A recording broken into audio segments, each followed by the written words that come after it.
Greetings, folks. It's Smith here from Learn About Construction, and today I'm going to show you how to use a software program that you can use for estimating and particularly quantity takeoff, and it's this one right here called On-Screen Takeoff.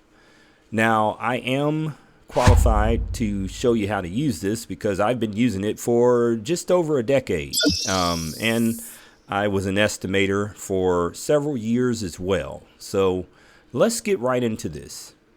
So now the next thing that we need to look at are these tabs right here. That's kind of how the software is set up. This is the flow for your program. So we'll go to bids. So in this section is where all of your bids are stored, and they are stored within a database. So you'd have to create your database first, which is really easy. I'll just show you. You go to File, New, and you can create a new database right there.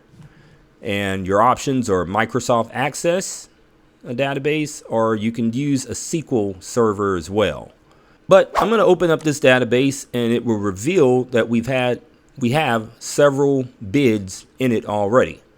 And we're going to use one as an example here. But before we do, just look at the way that this is set up. So you have your project name there, your status, your bid date, and you can assign a job number, an estimator.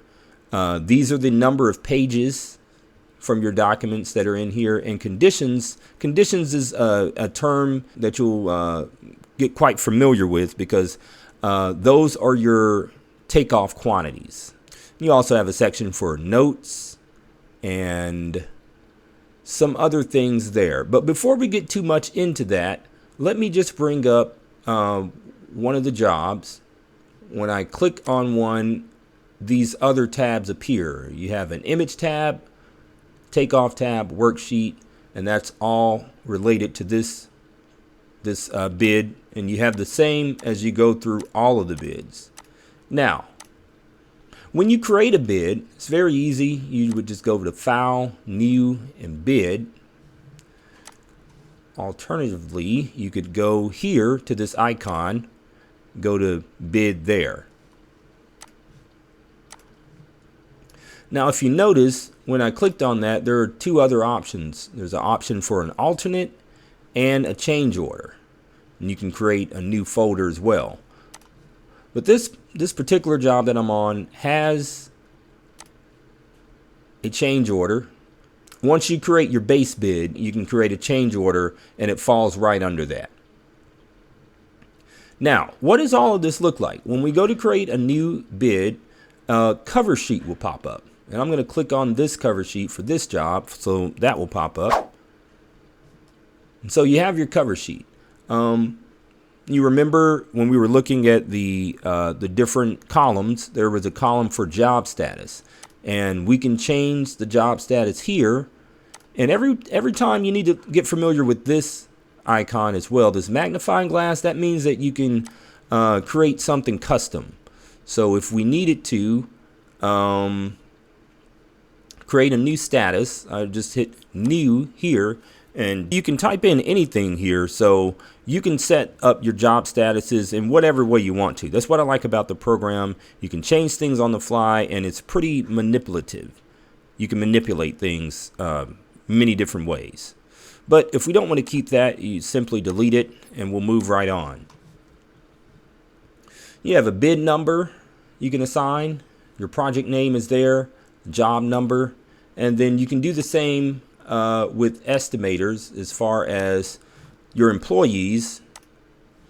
You can list their information, their details, and go as far as giving certain accesses to and assign access levels. Maybe your pre-construction manager or your chief estimator, he may need more of an access level than an estimator and a junior estimator.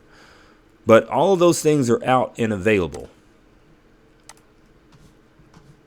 Here you have your notes section, and then you have your price using. Now, this will come up later, but when you do a quantity takeoff, this software allows you to use unit pricing on the worksheet tab to put some pricing to this.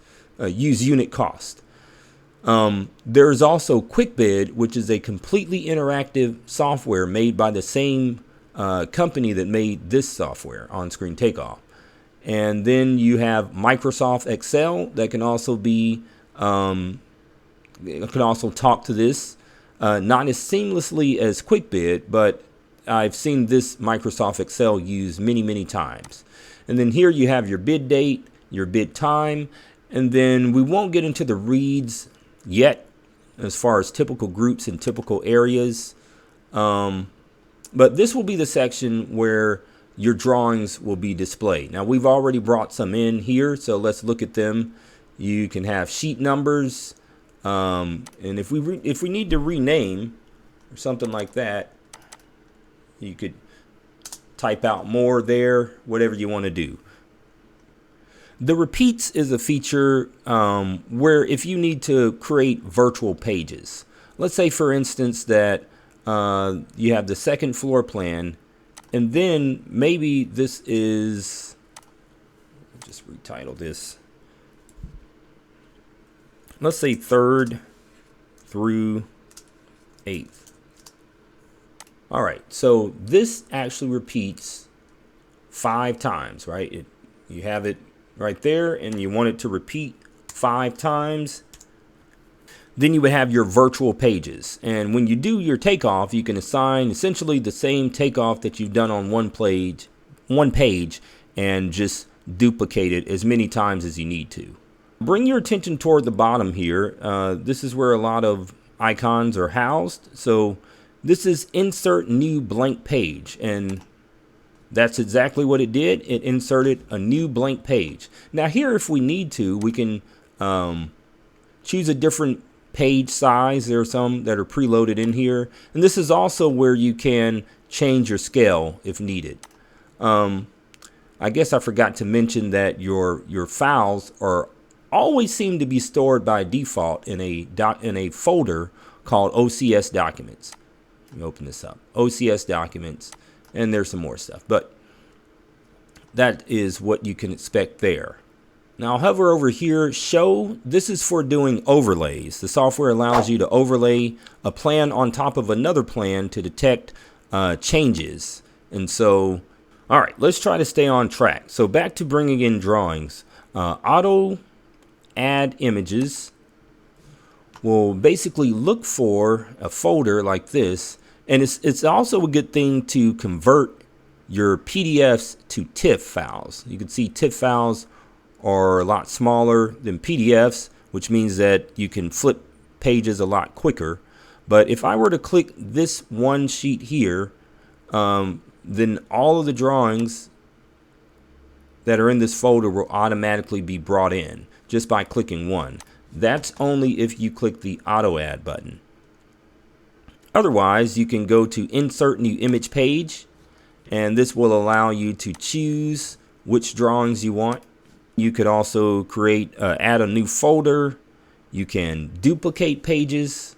You can edit your plan details, changing your sheet numbers or the names or disciplines. And this takes a little bit of time, not that much, depending on your set of drawings. But auto name, it will actually auto name your drawings. Okay, now for the fun part. We're about to get into this takeoff here. So we'll go over to our image tab. Now I could single click on the image tab, but when you double click on your job, it automatically takes you over to the image tab. So we'll wait for it to load, and voila, here you are, the image tab. So there's a lot to break down here, and let me do that for you. This is your main window. This is where you'll be doing your takeoff. And let's go to the top left here and work our way down. This is called the pan view window. It's basically, will show you, if I were to zoom in here, zooming in using, holding the control key down and using the scroll wheel on my mouse, zooms you in and out. And as you can see, this black box appears showing the extent of where what we're looking at. So I can also pick this up, move it around, and it's a quick and easy way to navigate around the drawings. Right below that, this is a pretty important window, the conditions window. because like I said, everything that we quantify is called a condition. And so let me just open everything up here, right clicking and going to expand all types. Your conditions are always displayed throughout the whole job as you flip through, but you'll notice that the quantities for the conditions are only displayed on the sheets that have those quantities taken off. I hope that wasn't too wordy. So let's find a condition here to click on. As a matter of fact, I'm going to go over to our main drawing here, and I'm going to click on this pink line. Now we have the corresponding takeoff condition highlighted. So this is a wall type Q2 at 13 feet, and we've got 129 linear feet on this page, and with the 13 feet applied, we have 1,681 square feet, and there are also 23. That's the condition count. And if I double click on this, a window will pop up, and this is our condition properties window. This is a linear condition. This is one of 3 condition styles, and then you have your condition types. Now if I click on the magnifying glass again, you'll find that we already have a lot of preloaded condition types in here. You also have your layers. I'll click on this again, and this layers window is actually the same one that's showing up over here. It corresponds to it. You have partitions, shaft walls, all that. The purpose of this is to assign things to layers and turn the layers on and off so that they're not visible if you don't need them to be, because things can get a little cluttered. This one isn't too bad. It's just wall takeoffs. But let's say, for instance, if you did everything on here, like the floors and the ceilings and even, well, then it would get kind of cluttered and kind of hard to determine what was what. So now we're going to get into more of the general ways that you would fill out one of these. So you have your dimension down here is at 13 feet. The thickness is 4 inches, and that is just reflected. It's the line weight, really. The thickness of the wall doesn't apply to anything that we're going to quantify in this case. It's just really the line thickness for display purposes. You have a whole color wheel of colors to pick out. And then you also have different kinds of patterns. This is what I like. You have a transparent, and if you feel like you want to add a little razzle dazzle to it, you've got a backwards, crosshatch, bunch of different stuff. But now this is the important part. So you have a linear condition. It's only right to calculate the length, and that can be in linear feet, linear yards, or inches. And then we have surface area single side. So that is giving you your square footage of this as well. And then you've got your segment count for which that was what was determining how many partitions we had. Not really useful for a drywaller, but it's nice to be able to have that. Now there are advanced features in here as well. And so you can round quantities. You can, round quantities to the nearest whatever you decide. This drop run is pretty useful for plumbers and electricians. You can add a length for your drops or your runs right in here, so that it would automatically apply to your linear condition. You have properties that automatically snap to connect. Right now the tolerance for that is 6 inches, and you can change that. And then this one is one I like, set as a curved segment. So you can actually have a curved wall or line or whatever it is. So now one thing I'll say is that you have to hit apply in order to apply whatever I changed on here, and then hit OK. I'm going to cancel because I don't actually want to save any changes. We'll go over to the takeoff tab. Now these are basically all the items that we just saw on our condition list, and now they're listed out here in a nice formal setting. But let me show you something else. If you right click, you can group these things by page. Zones would be something that you can highlight within a box, and everything within that box will be a zone. You would just draw a lasso around certain items, and everything within that lasso or square really will become a zone. Let me right click and show you something else. So right now we have everything grouped by type, and we saw the type and how you can determine that in the previous condition properties when we were looking at that. But you can also turn on several options at once. So we turned on group by area. Apparently in this job they set up a couple of different floors, and so collapse all this and see how it rolls. So if we look at our walls, we can look at the walls that are on floor 2 here, and I imagine you can have a bunch of different areas and assign break them out that way. Now I showed you that there. Let me go over to the worksheet tab. Now we're going to look at our pricing options here. Go over to the worksheet tab, and like I was saying earlier, you can let's find a quantity here. Let's take the ACT, the 2x2 ACT, and price that up using just imaginary numbers. So you can get a material number and a labor number and key those in here, or if you just have a unit cost, this would be the place to put that in. And so there at $5 a square foot, then that would be your cost, $77,730.96. Now let me also say, even though you have quantity 2 and quantity 3, everything that you enter in either one of these are only going to calculate based off of quantity 1. So make sure you have the right unit of measure and that you do want to calculate whatever is in this first quantity. Don't get thrown off there. So let's pop over here and let's go to the next sheet. All right, so here's the second floor reflected ceiling plan, and it looks like it's almost done. There seems to be a couple of things left out.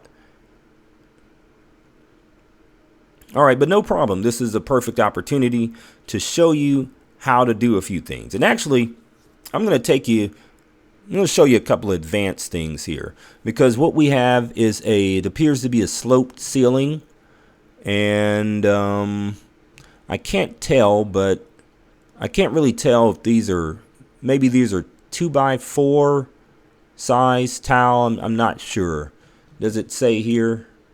Oh yes, it does. So okay, all right, yeah, so let's do this. Let's finish this little takeoff here. Well, the first item that we need to create, and I think it's already created already, so let's just create a new one. We're going to create an item that's going to quantify the acoustic ceiling tile here. Now it's telling us the size. If I look at the fixture schedule,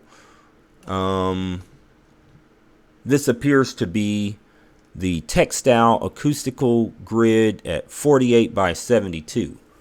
So to create this item, we're going to go down to our trusty blue plus button here.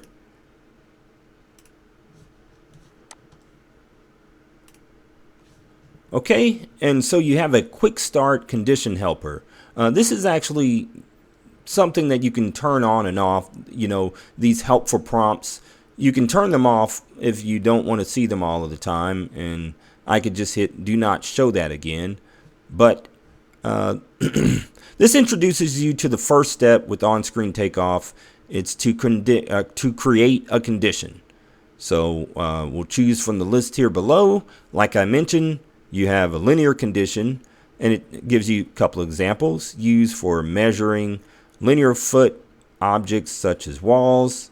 Then you got create an area condition used to measure surface areas such as ceilings, slabs, and floors. And then you have the count condition, which is used to count objects like doors, windows, or fixtures. So which one do you think we're going to choose here? It's going to be an area condition. All right, so I can get as detailed as they need me to be. Size 48 by 72. All right, so we already know how to go here, and we can add that in with the ceilings. And we can also assign it to a layer for ceilings. Hit select. Make sure you hit select in order to get that there. And okay, so the thickness does not matter. The color, I think we'll need to go with a little brighter color so we can see what's going on.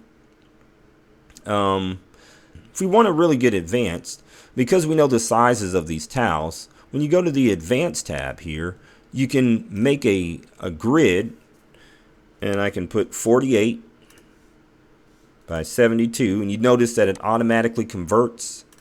There's no gap. A gap would be like if there was a grout line or something if we were doing tile. There's some other things here you can click on, like display the dimension, displaying the name, snap to linear, and all of that. But we'll see how this plays out. So we want to get an area there. And I love this because you can choose from 3 other different quantities that you can have it calculate at the same time. But what you want to click on here is called tile count. Now there's tile count average and tile count visible.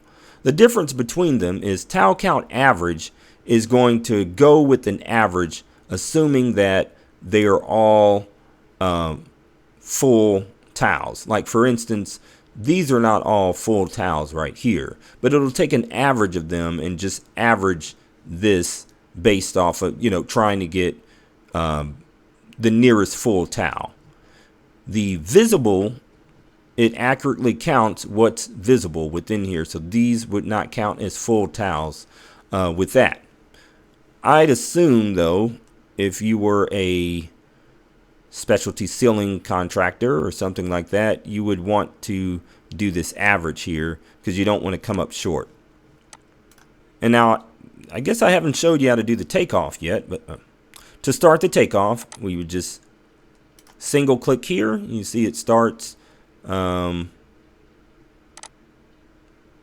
creating a polygon there. And you notice as we're clicking around, it is actually displaying the grid that we had. So here we go. This is 853 square feet. Now, if you're kind of OCD like me and you don't, this looks pretty cluttered to you, you just right click, and then the option at the top says align grid. So this will appear. You can pick this up, move it around, and now you have it not looking so cluttered. Now, I'm going to delete that and show you something else. Let's create now a linear condition. We'll go back to our condition, and this time we'll choose linear condition. And we're going to call this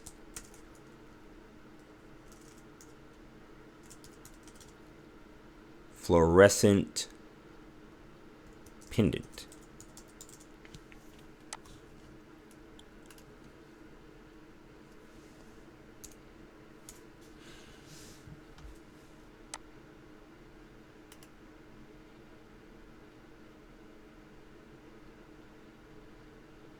All right, so it appears that the thickness may be 4 inches, the 4 by 16 perhaps, and the rest of this we will leave to our takeoff. Now let's assign this though to lighting,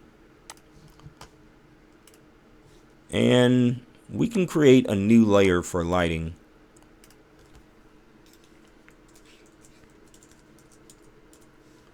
Hit enter. We just created it, and there we go. So let's hit apply and OK. Now the reason that I deleted this initial takeoff that we did because I want to show you that you can do multi-takeoff. So by holding the control key down, I'll select this.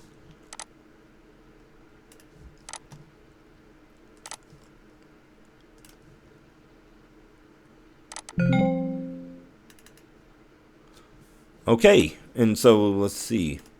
Here we go. All right. So you have all of those taken off at the same time. Now, if you really want to get your mind blown, stay tuned. All right, with those two still selected, I'm going to do a takeoff so quick, it's going to make your head spin.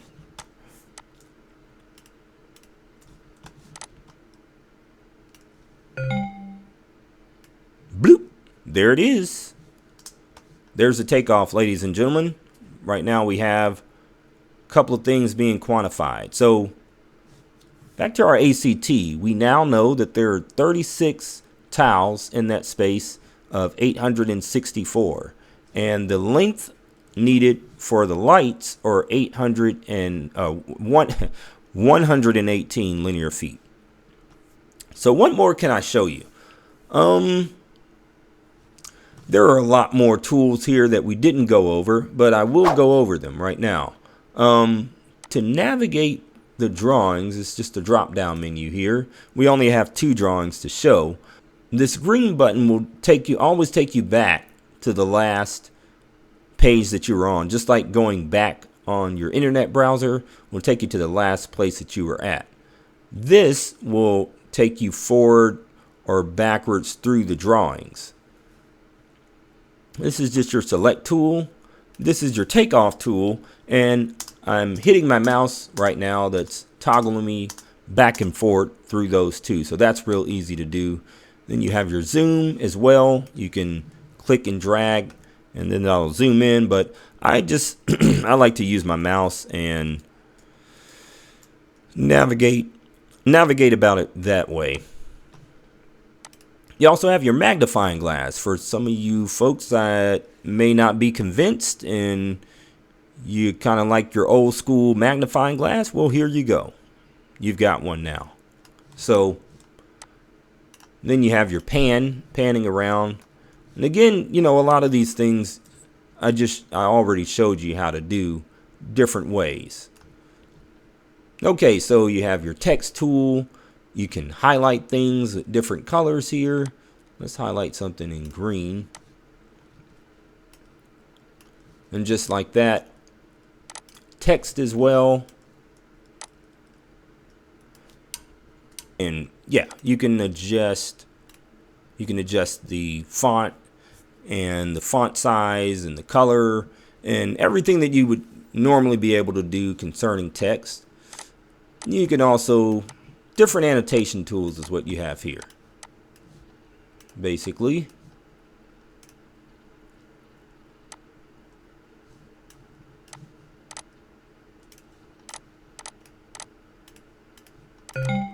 And just a little polygon tool there. And this is the one that I like, the cloud. You can just draw a little polygon there, and holding the shift key down, by the way, holding the shift key down is how you can not have it snap every so often. So there's your cloud.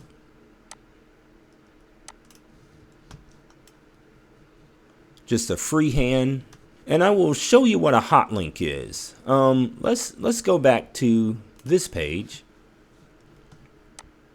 No. Okay, a hot link and a named view. Those are two things that go hand in hand. So I'll show you how it works. I'll click on name view here. Let's say that we want to highlight something like our fixture schedule here. So we'll draw the box around it, and then we must title it. Hitting enter titles it. Now we're going to go back to the first sheet here, and that's where we will grab this hot link. So we can drop this hot link anywhere on the page. We're going to drop it there, and then we'll choose our fixture schedule from the drop down menu. And now you have a little press play button there, but every time you click that, takes you to your fixture schedule, brings it up in a new window for you. So this can be very effective, especially for linking different schedules, door schedules, room schedules, finish schedules. Also works well for details. This is how I would link my details up so that they pop up right there. I won't explain the magnifying glasses, but I will end on going down here really quickly. So this is actually your continuous mode. If I were to click on this, without continuous mode on, I would have to do my takeoff as so. Click and drag, right, and then release my mouse. And to make a polygon, it would be a little difficult because the things aren't necessarily snapping to each other. So that's why you have the continuous mode, so you can just kind of go along and again use the shift key, and that completes that. The backout mode, I can actually show you how the backout mode goes since we have ceilings right here. So with the backout mode and with the what we want to back out selected, we want to back out of this ACT right here. Although this pendant light, I'm not dumb, guys. I know that the pendant light is hanging from a surface, and so we're just using an example. All right, so clicking this, we're going to just do the click and drag. We could also click 4 times, but I just did it like that. So as you can see, if you notice, and you can run the video back, but if you looked over here, it actually subtracted the area that I took off.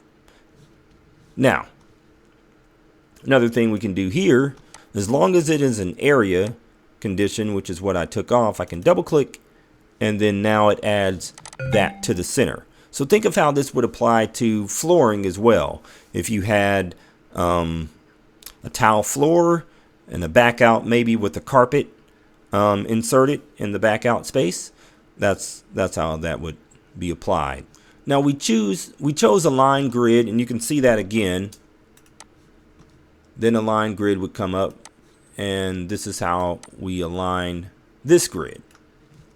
Now auto count is something else, but I can show you auto count. We'll just go here, and this time we'll create a count condition.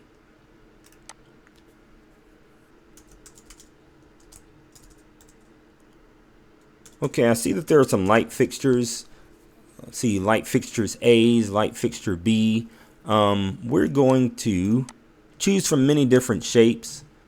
Okay, let's throw it in the type with our lights as well as the layer of the lighting.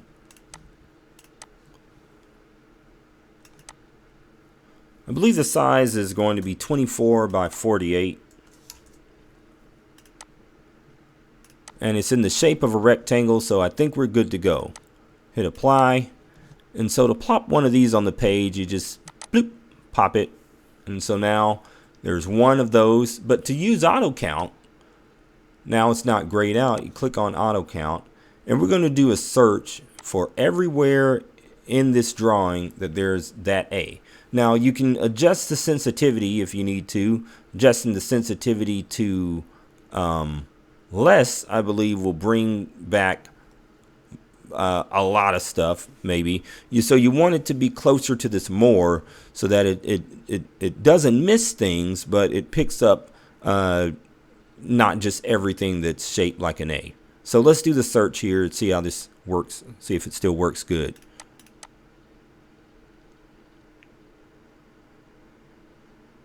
Okay, so it found 22 matches, but not all of them are what we wanted. So you can uncheck some. That's not a really good deal anyway. Let me just try that again, actually. Okay, this time I'm going to try not to get any lines in there. Now we just have the A, and I want to put this back over here. And let's try to search again. Okay, so We're getting closer, and we'll probably fine tune it a little bit more, but it just went across the drawings and found everywhere that there's an A, and hopefully that would be a light fixture A that it brought up. Now if we hit accept count here, unless just we know that those are not what we're looking for. So we can uncheck those and now accept count. And it did all right. Now we can, it found 25 of them, or we found ones, it found 24 of them. We can select all of these. You see it highlights everything. We don't want to highlight that one. And then we can kind of move and adjust things around if we need to. We can rotate our takeoff item that way. So these other ones will rotate your images themselves. And this is for overlay. Let me see if I have an example of overlay to show. Yes, so here's an overlay. Here you can see that, well, they go through the process. To add an overlay, you would do it this way. Find your overlay drawing, and when you hit open,